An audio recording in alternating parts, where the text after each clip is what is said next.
Hadirin hadirat kaum muslimin dan muslimat, para pendengar, para pemirsa, dimanapun Anda berada, alhamdulillah kita pada malam hari ini di bawah guyuran hujan kita masih bisa menghadiri majelis yang mulia ini. Semoga hujan tersebut benar-benar hujan rahmat. Jangan sampai ada hujan bencana, yaitu segala karunia yang menjadikan kita jauh dari Allah, kurang ibadah, bukanlah karunia.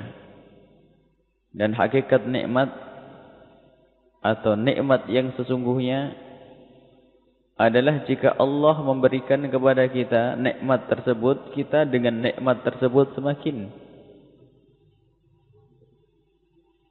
mudah untuk beribadah. Apapun itu nikmat. Harta.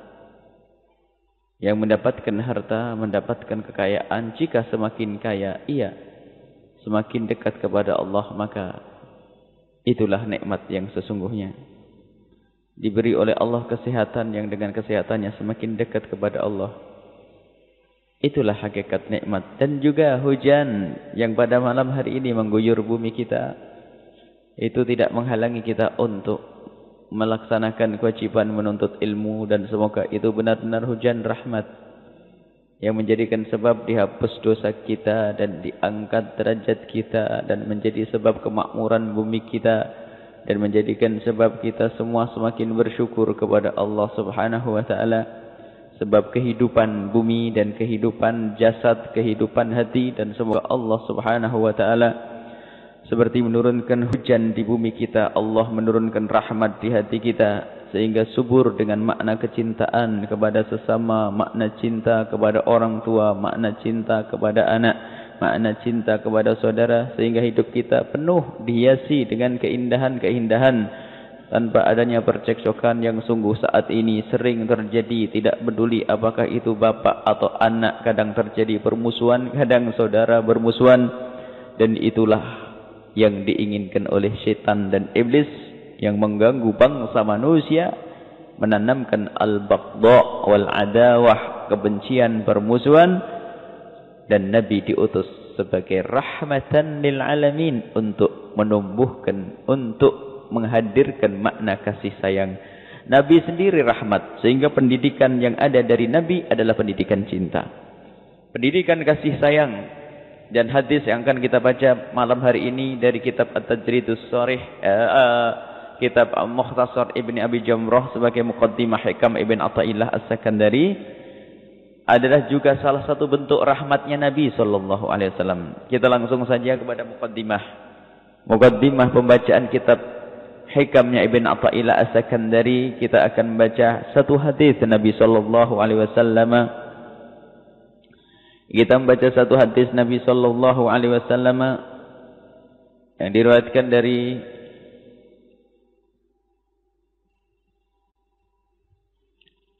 Abi Hurairah radhiyallahu anhu. Qala al-musannif rahimahullahu ta'ala, nafa'ana Allah bihi wa bi ulumihi wa bi ulumikum fid darin amin ila anqal. An Abi Hurairah radhiyallahu anhu, diriwayatkan dari Sayyidina Abi Hurairah radhiyallahu anhu. Qala, beliau berkata, An Abi Hurairah radhiyallahu anhu, dari Abi Hurairah anin Nabi sallallahu alaihi wasallam, beliau meriwayatkan dari Nabi sallallahu alaihi wasallam. Qala, Nabi bersabda, idza ata ahadakum khadimuhu, jika datang kepada salah satu dari kalian khadimuhu, orang yang membantunya, pembantu yang berkhidmah untukmu, bito'amihi, dengan makanannya. Jika pembantumu menghantarkan hidangan untukmu,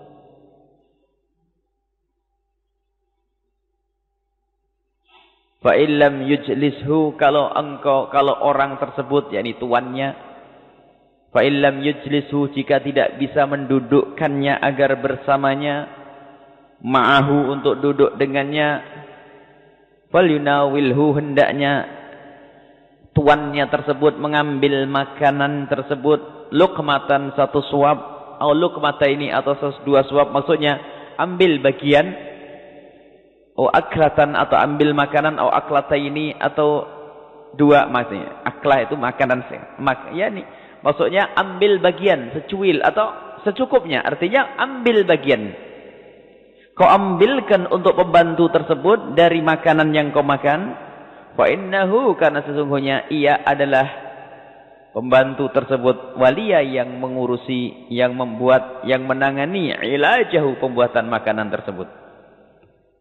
Ini bentuk akhlak Nabi kepada pembantu, dan bentuk juga akhlak Nabi, bentuk kasih sayang Nabi kepada pembantu yang membantunya. Dalam riwayat lain, Imam Muslim meriwayatkan, kalau ini Imam Bukhari, idza ata ahadakum khadimuhu, jika datang pembantunya, jika datang kepada salah satu dari kalian pembantu, jika pembantumu datang kepadamu, falyuq'idhu, hendaknya didudukkan, suruh duduk makan bareng. Falyakul, dan hendaknya pembantu itu bisa makan dengannya. Dalam riwayat lain, falyat'uhu, hendaknya dipanggil, falyakul ma'ahu, hendaknya bisa makan bersamanya. Ini akhlak Nabi sallallahu alaihi wasallam. Urusan makanan, jangan sampai pembantu itu menyaksikan hidangan makanan setiap hari, akan tapi tidak pernah merasakannya. Subhanallah. Dan itu adalah urusan tega dan enggak tega, enggak ada perasaan dan tidak adanya perasaan seseorang. Mungkin seorang pembantu setiap hari disuruh membelikan makanan, tapi tidak pernah disuruh diberi makanan. Suruh beli sate, suruh beli nasi jamblang, suruh beli macam-macam. Itu hanya pembantu menghindarkan, taruh di piring, hanya nyium baunya saja. Adapun urusan bantu makanan, bikin mie, bikin apa gitu. Allah. Nabi tidak pernah memperlakukan pembantu budak seperti itu. Belajarlah dari Nabi sallallahu alaihi wasallam. Yang engkau makan, berikan kepada dia. Berikan makanannya seperti yang kau makan. Dalam riwayat lain, Imam Muslim menyebutkan bahasanya dari Nabi sallallahu alaihi wasallam, at'imuhum, beri makan mereka itu. Budak-budak yang membantumu, budak, apalagi orang merdeka.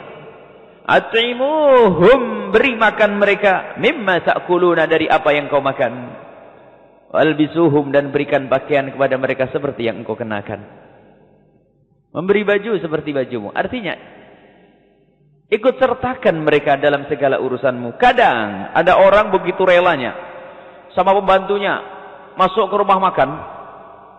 Pembantunya sibuk dengan anaknya gendong bayinya. Bosnya makan enak.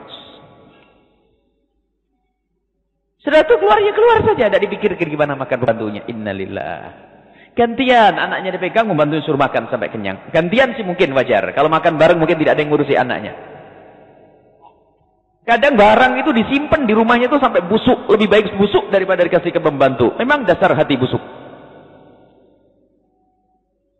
Jadi lebih baik busuk daripada harus berikan pembantu. Dipikir pembantu itu nggak layak duduk di majelisnya, di tempatnya. Mungkin ya, kalau Anda seorang bos membawa pembantu, sopir, kalau masuk ke ruangannya orang, misalnya Anda diundang orang, wajar kalau sopir itu Anda tinggal. Karena apa? Mungkin orang yang mengundang Anda tidak nyaman jika Anda membawa orang lain. Tapi urusannya makan bersamamu, ke rumah makan, dia nganterin Anda. Nganterin kita naik mobil bareng, bosnya makan di sini, sopirnya. Allah. Mana perasaan semacam itu? Apakah begitu akhlaknya Nabi sallallahu alaihi wasallam? Perlu kita berubah. Kenapa kesombongan itu harus terus mengiringi kita? Kalau Anda beli bakso, suami istri beli bakso, anggap saja 2 mangkok. Pentolnya 5 satu bakso. Sumbanganlah baksonya istri 1, bakso suami 2. Lumayan. Pembantunya dapat 4 pentol, Anda 3. Hebat lagi. Atau kalau tidak ya satu-satu kasih mangkok.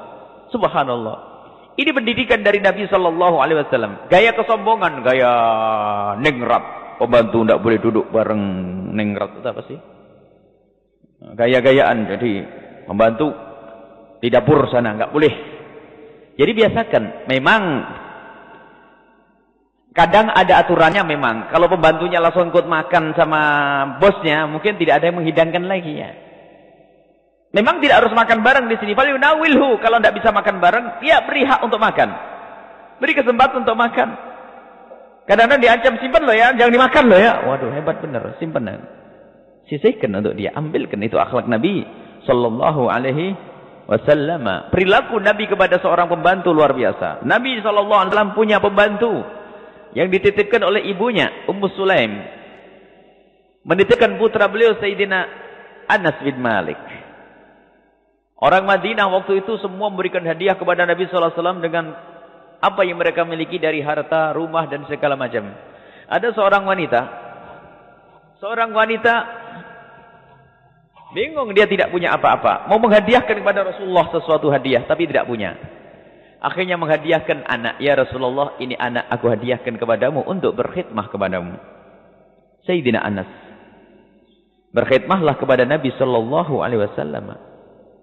Selama bertahun-tahun. Di tahun yang ke-10 apa yang dikatakan Sayyidina Anas?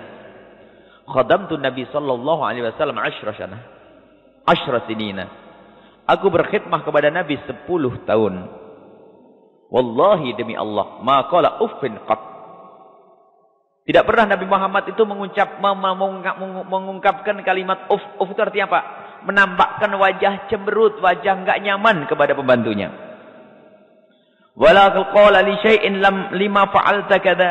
Tidak pernah berkata kenapa kau lakukan ini, dan juga tidak pernah berkata kenapa tidak kau lakukan. Akhlak Nabi sallallahu alaihi wasallam. Ada satu orang bertanya kepada Nabi sallallahu alaihi wasallam, "Ya Rasulullah,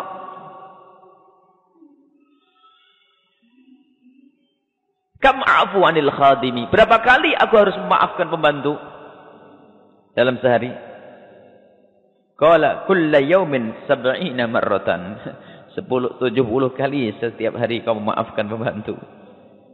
Jadi artinya apa? Lapang dada kepada pembantu.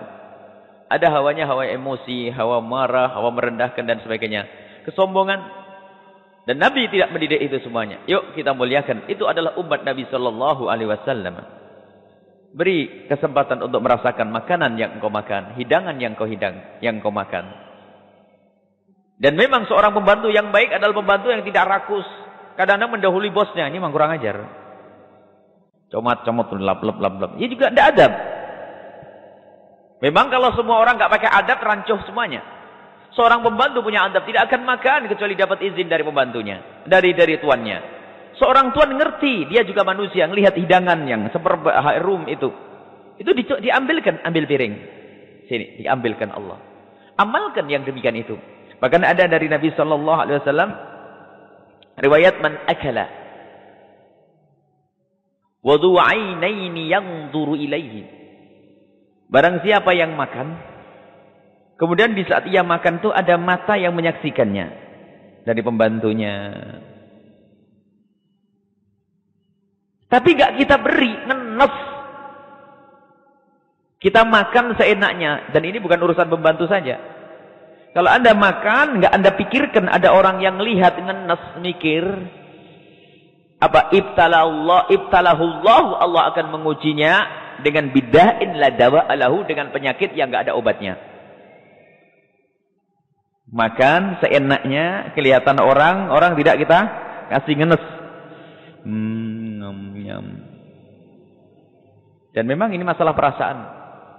Didik putra-putri Anda untuk itu. Jika punya makanan ke sekolah, suruh bagi sama temannya. Kalau ternyata tidak bisa bagi, jangan makan di depan umum. Takut orang lain melihat. Termasuk santri pun kita didik, jangan suka jajan. Jajanmu banyak tapi pelit. Makan sendiri lab-lab. Temennya tuh ada yang fakir, gak punya ngenes, pengen beli coklat, pengen beli ini. Lihat tok no. Lihat, ini modal penyakit ini. Allah akan memberinya penyakit yang tidak ada obatnya. Allah. Jangan hanya takut ancaman. Kita perlu makna kasih. Gara-gara ini langsung baik. Ya nggak benar. Mana kasih sayang yang diajarkan Nabi Sallallahu Alaihi Wasallam? Perhatian Nabi Sallallahu Alaihi Wasallam kepada pembantunya. Bahkan dalam satu riwayat, Nabi itu melarang untuk menyebut budak itu dengan budak. Hei budakku. Atau pembantunya ambil. Ya akhi, wahai saudaraku. Wahai pemudaku, anakku. Jadi enggak ada ini pembantu khadimi, pembantuku, tidak. Akan tapi apa? Akhi fillah, saudaraku. Ini adalah saudaraku. Ini adalah Masya Allah, orang bersamaku. Pembantu. Ini siapa? Pembantu. Siapa bu? Ya saudara. Teman saya. Masalah ngomong teman saja berat. Allah, pembantu. Ini pembantu saya, pembantu. Ya, karena sebab makna pembantu itu sebetulnya mulia, yang membantu kita. Cuman kalau sudah dalam bahasa kita itu bahasa rendah. Pembantu. Ngebos ya, pembantu saya. Bilang, teman saya, saudari saya. Allah. Pendidikan mulia dari Nabi Sallallahu Alaihi Wasallam. Baik, ini. Kalau punya makanan dan dia melihat makanan yang kau makan, potongkan. Kalau itu buah, potong. Biar tahu rasanya. Dan sisi lain sebagai pembantu, jangan engkau mendahului tuanmu. Itu qalil adab, kurang ajar. Pernah suatu ketika ada seorang alim memerintahkan pembantunya untuk mengambilkan anggur. Waktu ada tamu, ambilkan anggur. Diambilkan anggur. Kecut. Ambil lagi anggur yang manis. Diambilkan lagi, kecut. Ambil lagi yang manis. Yang ketiga, kecut. Akhirnya marah tuannya. Apakah kau tidak ngerti anggur manis? Tidak. Bagaimana kau tidak tahu? Saya belum pernah makan anggur. Kerja di anggur bertahun-tahun tidak pernah tahu rasanya anggur. Kenapa kau tidak makan? Karena engkau belum pernah mengizinkan aku untuk makan anggur. Allah, nangis ya. Pohon anggurnya dikasihkan kepada dia. Allah. Jadi ada sampai derajat seperti itu. Karena tidak disuruh, tidak pernah mau makan. Dan mungkin tuannya itu lalai. Dipikir ya biasa saja. Jadi makanya suruh ngambil anggur manis gak ketemu-ketemu. Anggur manis gak ketemu. Karena memang tidak pernah makan buah anggur nih. Makanya ibu-ibu kalau punya buah suruh ambilin di kulkas yang manis. Ya enggak suruh ngerasain gimana tahu manis ya. Suruh makan dulu baru tahu manis tidaknya. Kita jangan main perintah saja. Baik, ini akhlak Nabi Sallallahu Alaihi Wasallam. Penuh kasih dengan pembantu, penuh kasih dengan orang lemah, penuh kasih. Beliaulah Ar-Rauf Ar-Rahim. Ar-Rauf Ar-Rahim. Yang penuh kelembutan hati. Yang penuh kasih hatinya. Sallallahu Alaihi Wasallam. Ini yang bisa kami hadirkan pada kesempatan ini. Muqaddimah dari hadis Nabi Sallallahu Alaihi Wasallam. Tolong. Kalau Anda membawa sopir atau orang lain dalam walimah, memang harus minta izin. Jangan sampai ada tufaili. Nabi Muhammad itu membawa pembantunya. Membawa kayak Anas, membawa ini. Kalau masuk ke rumahnya orang, jika yang diundang Nabi, Nabi ngomong, Pak, saya bawa orang ini, boleh enggak? Gitu. Yang ngomong Nabi, masa enggak boleh? Tapi Nabi pakai adab. Jangan mentang-mentang kiai bawa orang seenaknya gitu. Harus saya bawa jamaah ini, boleh enggak? Saya bawa tamu. Minta izin. Jadi dibawa oleh Rasul Sallallahu Alaihi Wasallam. Enggak ada, taruh di pojok, suruh ini. Kadang memang, yaitu urusan bisnis, bos-bos itu, urusan bisnis kalau di meeting masa pembantunya harus ikut meeting ya enggak, kamu makan di sana ya, cari ini, makan yang enak. Enggak apa-apa, makan yang enak. Jatah ya. Yang 3.000, paling murah pokoknya ya. Yang bosnya makan enak di sana. Jadi tolong kelembutan hati ini penting. Tapi memang ya semuanya perlu pembelajaran. Kadang itu tidak sadar gaya hidup yang salah. Gaya hidup yang salah. Mulai dari yang sering kami sebutkan, menyisakan makanan itu pun kadang tidak disadari. Hati-hati. Menyisakan makanan itu. Karena apa? Gaya nengrap. Kalau bahasa orang, gaya nengrap. Jadi menunjukkan kalau kita itu orang yang berlebihan. Jadi kalau makan tolong sisihkan 1 sendok di pojoknya. Ada begitu. Satu rizki, 1 suap nasi, satu butir nasi yang kau tinggalkan, bisa saja menjadikan sebab kefakiran di masa mendatang. Karena Anda telah mengkufuri nikmat ini. Sampai bijinya habiskan. Sampai 1 nasi tolong dihabiskan. Ini termasuk pendidikan orang kadang-kadang gaya-gayaan, tidak peduli. Wah, kadang-kadang kita perhatikan bukan orang awam, ustaz sekalipun kadang-kadang makan. Kecuali memang tiba-tiba dikasih makan yang banyak oleh tuan rumahnya. Kadang tuan rumah kebaikan itu. Sudah ditambah lagi. Sudah ustaznya kenyang, tambah lagi, kan ada. Kita pernah masuk satu daerah itu bingung. Belum selesai ditumpangin lagi ini. Wah, ini suruh melanggar Rasul SAW nih. Makan tidak boleh kenyang ini. Tidak apa-apa. Cuman ada yang khusnudon. Biar tidak apa-apa, nggak habis, biar kami yang menghabiskan. Itu masih ada yang menghabiskan. Sekarang ada ditinggal itu. Hati-hati. Jangan biasakan dengan gaya kayak begitu. Termasuk itu gaya pembantu nggak boleh makan bersamanya di meja makannya. Tidak boleh makan makanannya. Harus sendiri makanan Anda. Beri kalau tidak bisa hadir bersamamu, tidak bisa kumpul bersamamu. Mungkin pembantumu seorang laki-laki dan engkau ingin makan dengan keluarga yang ada anak gadismu, maka engkau boleh, tapi ambilkan. Ambil piring sini. Dia tuan, ambilkan, suruh makan ya. Mohon maaf ya. Waduh, kata maaf perlu. Ini pendidikan akhlak Nabi sallallahu alaihi wasallam. Muliakan mereka, maka Allah akan memuliakanmu.